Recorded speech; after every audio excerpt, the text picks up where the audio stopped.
عليكم ورحمة الله وبركاته. اللهم صل وسلم وبارك على سيدنا محمد. هنعمل مع بعض الشطة الزيت والدقة بتاعة الكشري زي بتاعة محلات الكشري بالظبط، وبطريقة سهلة وحلوة. أهم حاجة عندنا طبعا توم، دقة يعني توم ومعانا كزبرة ومعانا ليمون. هنعمل ايه بقى مع بعض؟ انا محضره معلقه زيت واحده يا جماعه، معلقه زيت واحده من الزيت اللي هو بتاع البصل اللي بنعمل بيه الكشري. طبعا معلقه كبيره كده حلوه ومليانه توم، عشان هي دي دقه يا جماعه، دقه.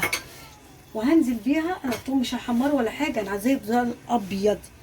هننزل بالتوم ده كده ومعاه شويه الكزبره، معلقه كزبره صغيره كده من اللي هي بتاعت الشاي. مجرد ان انا اشم ريحه الزيت، ريحه التوم والكزبره اشمها بس، مش اكتر من كده. يعني مش ما بتاخدش لون يا جماعه. كده ريحه التوم بتاعنا انا شميته كده خلاص. هننزل بايه بقى مع بعض؟ هننزل بخل، يعتبر هننزل بخل، شويه الخل كده حلوين عشان هو ايه.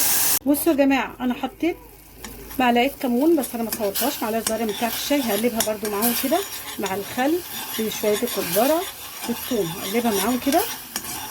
ريحه الخل مع الثوم دقه خطيره كده. هننزل بقى بايه؟ كوبايه ميه.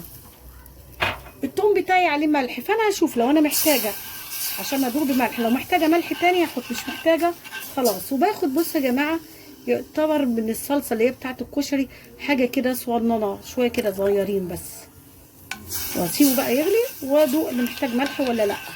وفي حاجه تانيه بقى نحطها اللي هي الليمونه بتاعتنا اللي احنا قلنا عليها. ادي الليمونه كده حلوه كبيره كده. الدقه بتاعتنا هنسيبها تغلي وخلاص.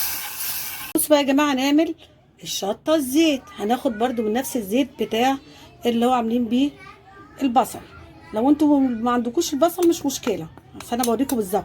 الزيت بتاعنا كده هننزل، هنحمر الشطه كده شويه تاخد ايه لون. هي بتحب الزيت كتير يا جماعه. هنقلبها كده. الشطه بتاعتنا هتلاقيها طلعت كده على المناخير ما شاء الله، حراقه حاره. لازم تكون شطه حراقه يا جماعه قوي اهي، ريحتها رهيبه حراقه.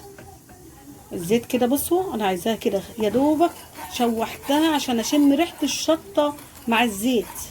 والزيت بتاع زي ما قلت لكم بيبقى غزير. طيب احنا الشطه ديت بقى الزيت بتحط لها ايه؟ بناخد معلقه من اللي هي يا جماعه بتاعه الكشري.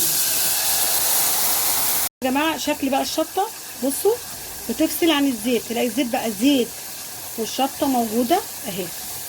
شايف ده الشكل النهائي يا جماعه للدقه والشطه الزيت بتاعت محلات الكشري باسهل طريقه. شايفين الشطه ما شاء الله، الزيت اهو فاصل الزيت، وادي الدقه.